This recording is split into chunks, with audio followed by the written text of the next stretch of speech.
O Senhor esteja convosco. Ele está no meio de nós. Anúncio da boa nova de nosso Senhor Jesus Cristo, segundo Marcos. Glória a vós, Senhor. Naquele tempo, Jesus chamou os 12 e começou a enviá-los 2 a 2, dando-lhes poder sobre os espíritos impuros. Recomendou-lhes que não levassem nada no caminho, a não ser um cajado, nem pão, nem sacola, nem dinheiro na cintura. Mandou que andassem de sandálias e que não levassem 2 túnicas. E Jesus disse ainda: quando entrardes numa casa, ficai ali até vossa partida. Se em algum lugar não vos receberem, nem quiserem vos escutar, quando sairdes, sacudi a poeira dos pés, como testemunho contra eles. Então os 12 partiram e pregaram que todos se convertessem. Expulsavam muitos demônios e curavam numerosos doentes, ungindo-os com óleo. Palavra da salvação. Glória a vós, Senhor.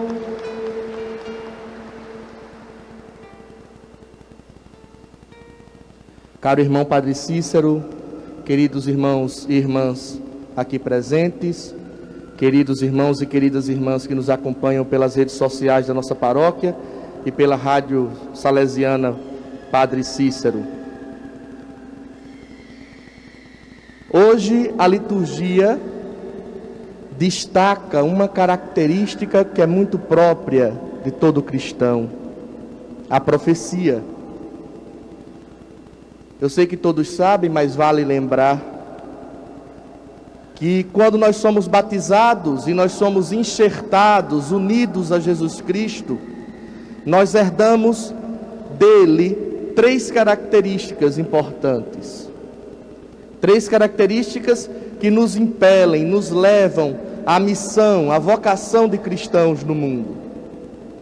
Nós somos sacerdotes e é por isso que nós podemos abençoar, é por isso que nós podemos rezar uns pelos outros, é por isso que nós podemos interceder a Deus pelos outros. Podemos distribuir as graças de Deus, porque todos nós, pelo batismo, somos sacerdotes. Nós somos reis, mas não os reis da atualidade ou os reis da Idade Média com coroa e reino e castelo. Somos reis porque herdamos o reino de Deus.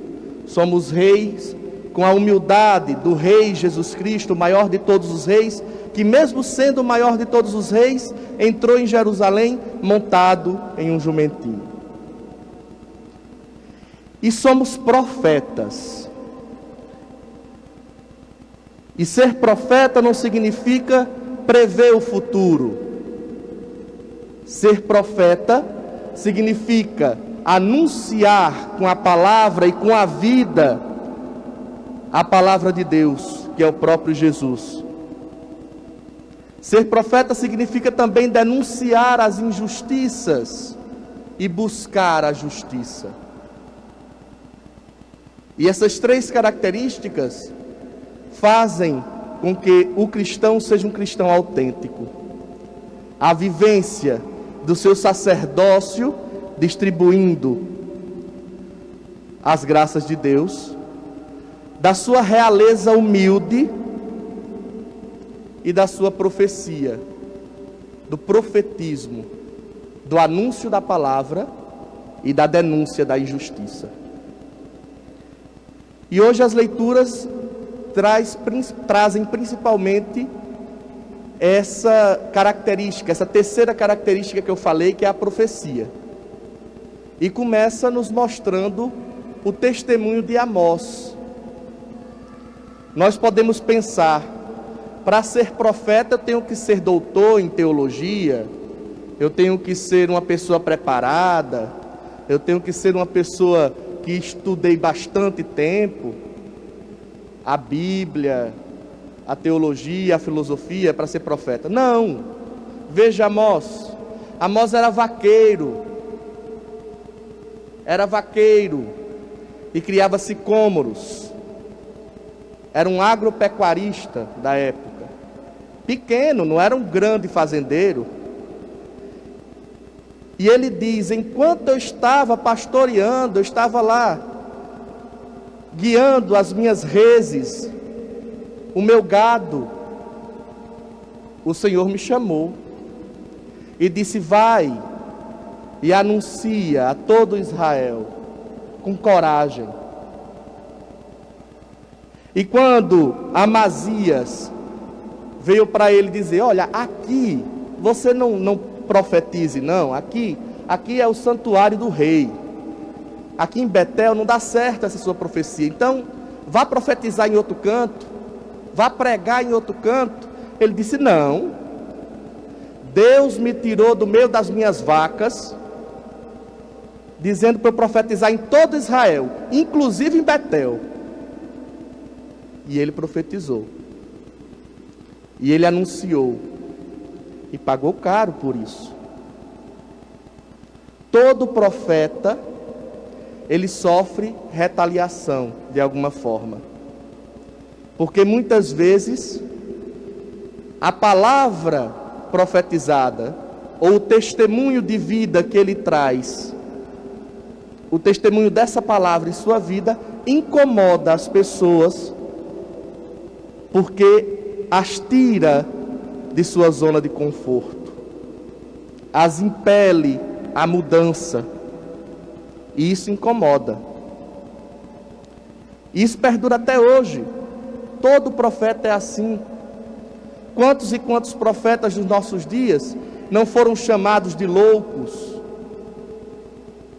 não foram rechaçados, até mesmo agredidos fisicamente ou mortos? Tantos e tantos foram mártires pela profecia, porque fizeram valer a sua vocação batismal de profeta.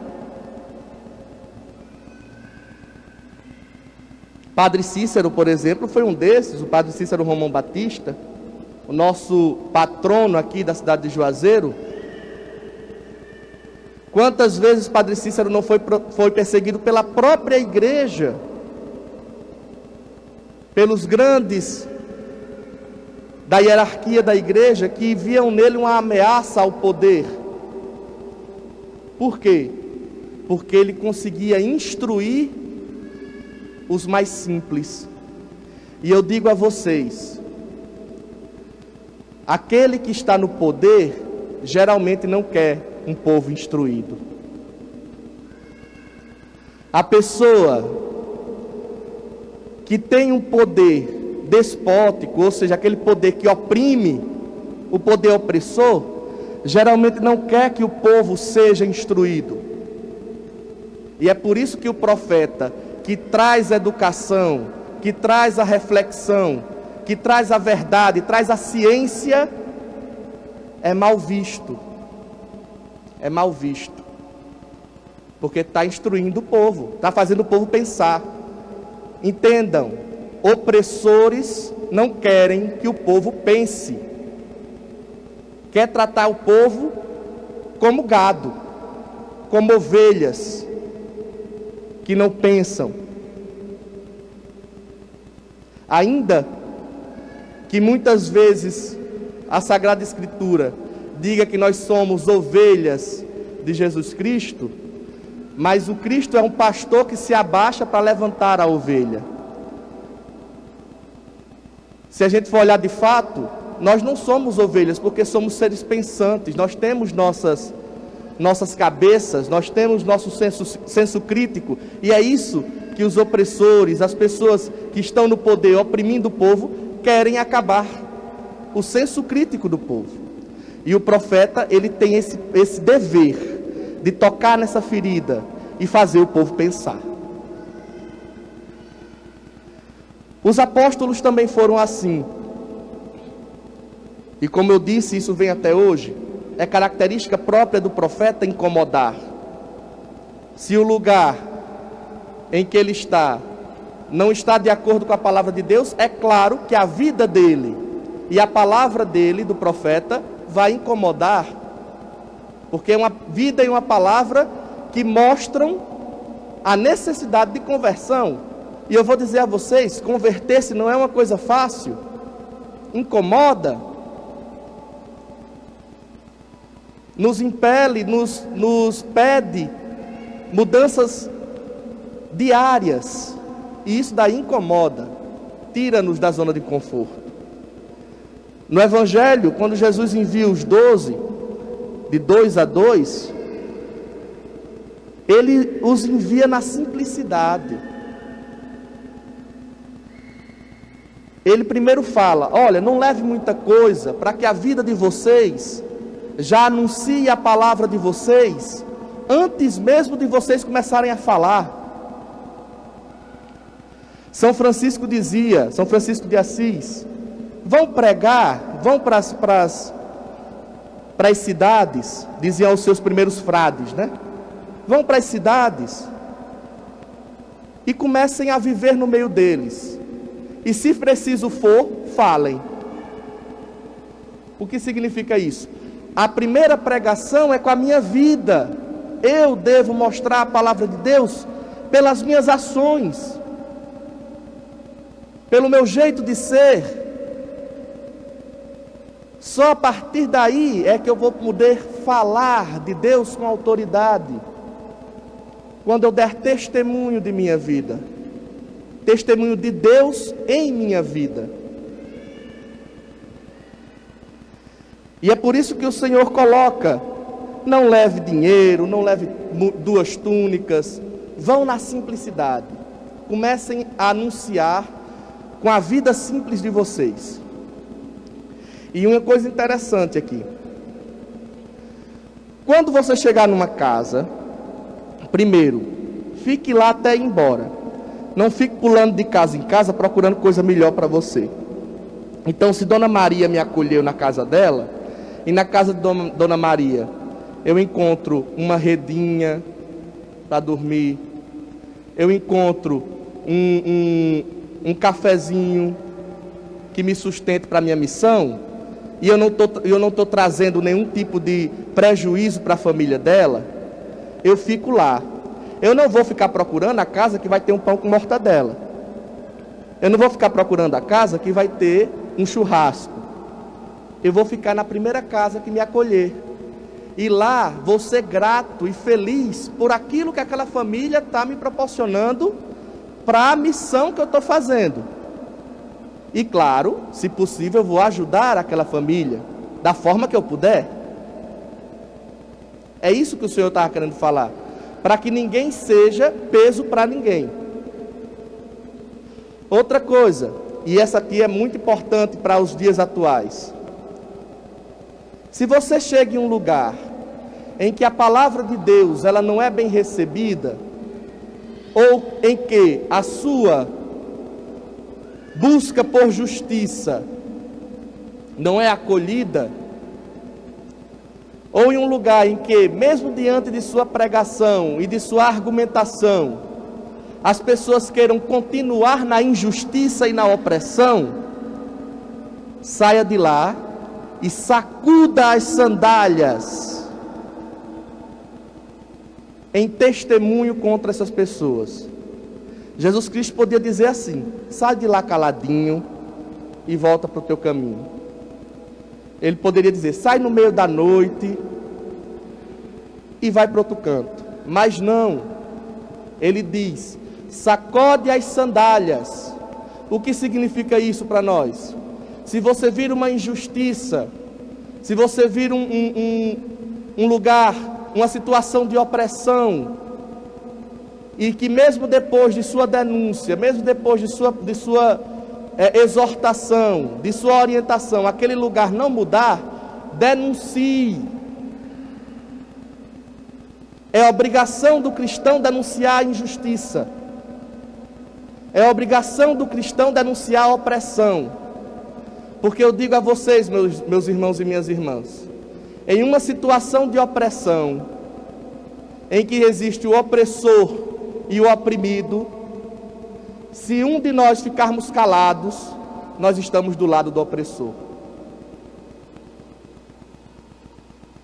Não existe neutralidade em uma situação de opressão. Ou você denuncia aquele que é injusto e é opressor, ou você acaba estando do lado dele, porque você só olhou e passou, e deixou lá a situação da mesma forma. E o Senhor aqui fala, é obrigado, é a obrigação nossa, é dever nosso, sacudir as sandálias, denunciar. Então, em nome do Senhor Jesus que nos impele, eu digo a vocês, nunca aceitem ficar na neutralidade. Não existe neutralidade real, existe ilusão de neutralidade. Quando há uma injustiça, é dever do cristão ficar do lado do injustiçado e lutar para que a injustiça pare, cesse. É isso que o Evangelho hoje nos mostra. É isso que é ser profeta. É anunciar a palavra com a vida e a ação, e também com as palavras, com a pregação, se possível, e denunciar a injustiça e o erro, denunciar a situação de desumanidade, de indignação. Que os tantos mártires e profetas da antiguidade, da Idade Média, do nosso tempo, interceda a Deus para que nós tenhamos essa coragem de sermos realmente profetas, sacerdotes, reis, anunciadores da palavra, como nos impele o nosso batismo, como nos chama a nossa vocação de cristãos batizados, unidos a Cristo, porque o Espírito Santo, ele age em nós e nos dá a capacidade, assim como deu ao vaqueiro Amós, também pode dar a qualquer um de nós, qualquer uma de nós. Louvado seja nosso Senhor Jesus Cristo. Para sempre seja louvado e amado.